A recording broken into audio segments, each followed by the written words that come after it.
Hi friends, ఇది ఒక వ్యక్తికి సంబంధించిన కథ.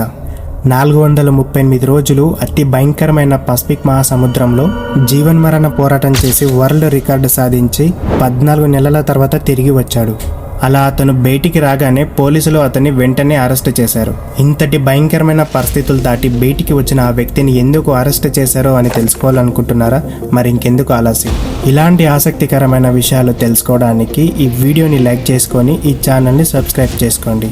ఇంకా కథలోకి వెళ్తే, ఇది నిజంగా జరిగిన ఒక ఆసక్తికరమైన కథ. పసిఫిక్ మహాసముద్రం గురించి తెలిస్తే ఎవరైనా భయపడాల్సిందే. సరిగ్గా తెలుసుకోవాలే గాని ఈ భూమి మీద 71% నీరే ఉంది.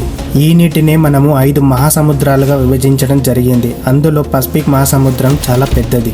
ఎంత పెద్దది అంటే ఈ భూమి 165 మిలియన్ చదరపు కిలోమీటర్లు విస్తరించి ఉంటే ఈ సముద్రం 148 మిలియన్ చదరపు కిలోమీటర్లు విస్తరించి ఉంది.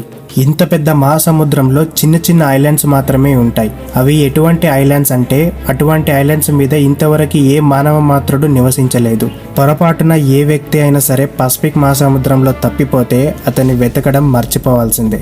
ఇంతటి భయంకరమైన మహాసముద్రంలో 14 నెలల పాటు నివసించిన ఆ వ్యక్తి పేరు జోస్ సాల్వడోర్ అల్విరంగా. ఇతను కేవలము 7 అడుగులున్న ఒక చిన్న బోట్లో ఏకంగా 439 రోజులు పసిఫిక్ మహాసముద్రంలో ఉన్నాడు. ఇక్కడ అంతు చిక్కని విషయం ఏమిటంటే ఇతను దాదాపు 14 నెలల పాటుగా అంతటి నిర్మానుషమైన ప్రదేశంలో ఎలా బ్రతకగలిగాడు? ఈ ప్రశ్నకి సమాధానం తెలుసుకునే కంటే ముందు అసలు ఈ వ్యక్తి ఆ పసిఫిక్ మహాసముద్రంలోకి ఎందుకు వెళ్ళాడో తెలుసుకుందాం.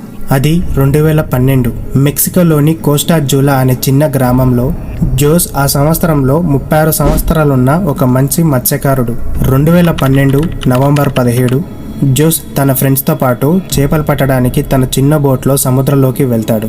వాళ్ళు కేవలము 30 గంటల్లో పని ముగించుకొని తిరిగి రావాలని ప్లాన్ చేసుకుంటారు. దానివల్ల ఆ బోట్లో ఎక్కువ సామాను కూడా పెట్టుకోలేదు. ఆ 7 అడుగుల ఒక చిన్న బోట్లో కేవలం ఒక ఇంజన్, అలాగే చేపలు స్టోర్ చేసుకోవడానికి ఒక చిన్న రిఫ్రిజిరేటర్ మాత్రమే ఉంటుంది. కేవలము ఒక రోజుకి మాత్రమే సరిపడా ఆహారం తీసుకెళ్తున్న జోస్కు ఏకంగా 439 రోజులు భయంకరంగా తన జీవితంలో మారబోతాయని తెలియదు పాపం. వాళ్ళు మెక్సికో నుండి 120 కిలోమీటర్లు పడవ ప్రయాణం చేసి చేపలు పట్టడం మొదలు పెడతారు. అంతలోనే అతి భయంకరమైన తుఫాను వాళ్ళని చుట్టేస్తుంది. దాంతో ఆ వలల్ని అక్కడనే పడేసి తిరిగి మెక్సికో ప్రయాణానికి సిద్ధమవుతారు. దాదాపు 6 గంటల అతివేగమైన వాళ్ళ ప్రయాణం తర్వాత వాళ్ళు తీరానికి కేవలము 20 కిలోమీటర్ల దూరంలోనే ఉంటారు. వాళ్ళకి వాళ్ళ ఊరు కూడా కనిపిస్తుంది. వాళ్ళు ఆ తుఫాన్ నుంచి చాలా దూరం బయటికి వచ్చేస్తారు. కానీ వాళ్ళ దురదృష్టమో ఏమో కానీ వాళ్ళ గ్రామానికి 20 కిలోమీటర్ల దూరంలో ఉన్నప్పుడు వాళ్ళ పడవ యొక్క ఇంజన్ ఆగిపోతుంది. వాళ్ళ దగ్గర పడవను ముందుకు నెట్టడానికి తెడ్డు కూడా ఉండదు.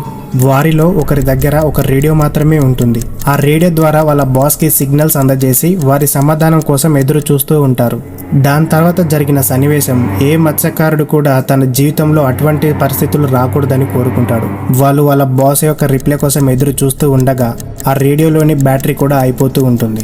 దాంతో ఈ ప్రపంచంతో ఈ ఇద్దరి మత్స్యకారుల కాంటాక్ట్ తెగిపోతుంది. వారిద్దరూ ఈ షాక్లో ఉండగానే అనుకోని సంఘటన చోటు చేసుకుంటుంది.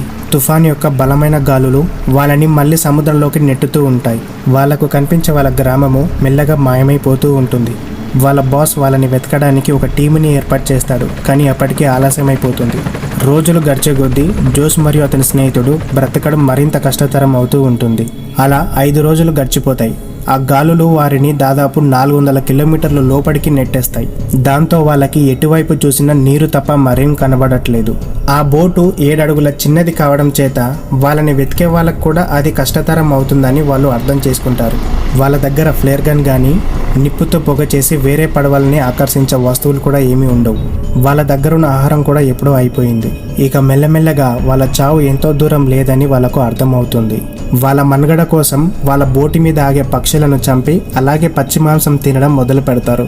ఆ పక్షులు రాని రోజు ఆ నీటిలోని చేపల్ని పట్టుకొని అలాగే తినేసేవారు. సముద్రపు నీరు తాగితే మనిషి చనిపోతాడు కాబట్టి సముద్రంలో దొరికే వాటర్ బాటిల్స్ని తీసుకొని వర్షపు నీరుని పట్టుకొని తాగేవారు. వర్షాలు రాని రోజు తాబేళ్లు మరియు చేపల్ని పట్టుకొని చంపి వాటి రక్తాన్ని తాగేవారు. ఇలా రోజులు కాస్త నెలలుగా మారాయి. వాళ్ళ మెంటల్ టార్చర్ ఏ విధంగా ఉంటుందనేది మనం కలలో కూడా ఊహించలేం. జోస్ స్నేహితుడు ఆ టార్చర్ భరించలేక 4 నెలల తర్వాత ఆ సముద్రంలోకి దూకి చనిపోతాడు.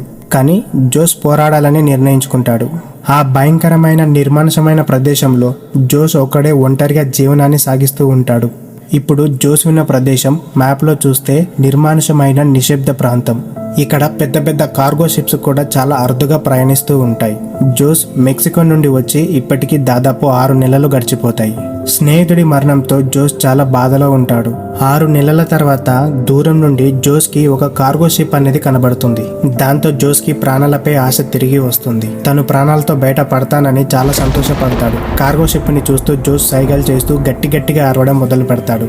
బహుశా జోస్ కి అదృష్టం లేదేమో, ఎందుకంటే ఆ చిన్న పడవ ఆ కార్గో షిప్ లో ఉన్న వాళ్ళకి అసలు కనబడదు. దాంతో జోస్ కి బ్రతకాలన్న ఆశ కూడా చల్లారిపోతుంది. ఒక్కసారి ఊహించుకోండి, మరణంతో నెలల తరబడి యుద్ధం చేస్తూ ఒక్కసారిగా ప్రాణాలని కాపాడుకునే అవకాశం తన కళ్ళ ముందే దాటేసిపోతుంటే అంతటి క్లిష్టమైన పరిస్థితి ఎలా ఉంటుందో ఆలోచించండి. అలా 11 నెలలు గడిచిపోతాయి. అతను తీరం నుండి ఏకంగా 8000 కిలోమీటర్లు లోపలికి వచ్చేస్తాడు. అతని ఒంటి మీద బట్టలు కూడా చినిగిపోతాయి. అయితే కొన్ని రోజుల తర్వాత జోస్ అదృష్టం తలుపు తడుతుంది. 2014 జనవరి 30, దాదాపు 14 నెలల మనుగడ యుద్ధం తర్వాత జోస్కి తన చుట్టుపక్కల కొబ్బరికాయలు తేలుతూ ఉండడం కనిపిస్తాయి. అవి చూసిన జోస్కి ప్రాణం తిరిగి వస్తుంది. ఆ చుట్టుపక్కల ఏదో ఒక దీవి ఖచ్చితంగా ఉంటుందని జోస్కి అర్థమవుతుంది. అనుకున్నట్టుగానే జోస్కి దూరం నుండి ఒక ఐలాండ్ కనిపిస్తుంది. అది కూడా ఎక్కడ మిస్ అవుతుందేమని భయపడి ఆ నీటిలోకి దూకి ఈదుకుంటూ ఆ తీరం వైపు ఈదుకుంటూ వెళ్తాడు. చివరికి ఆ ఐలాండ్ చేరుకుంటాడు. 14 నెలల తర్వాత మొట్టమొదటిసారిగా భూమి మీద కాలు పెడతాడు.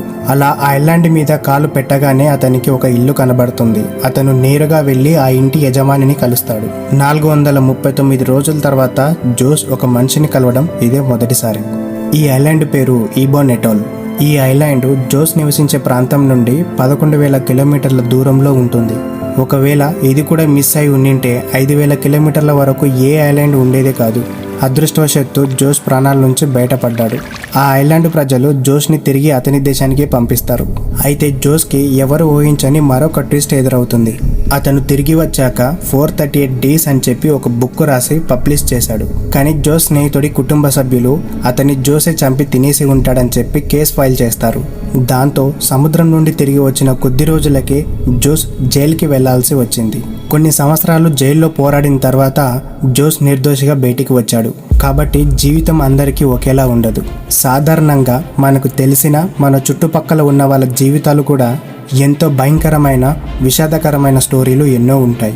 కాబట్టి మనకు మంచి జీవితం లభించిందంటే అందుకు మన తల్లిదండ్రులకు ఆ దేవునికి కృతజ్ఞతలు చెప్పాలి. ఇలాంటి వాస్తవంగా జరిగిన మరెన్నో అద్భుతమైన విషయాల గురించి తెలుసుకోవాలంటే ఈ వీడియోని లైక్ చేసి ఈ ఛానల్ని సబ్స్క్రైబ్ చేసుకోండి. జై హింద్.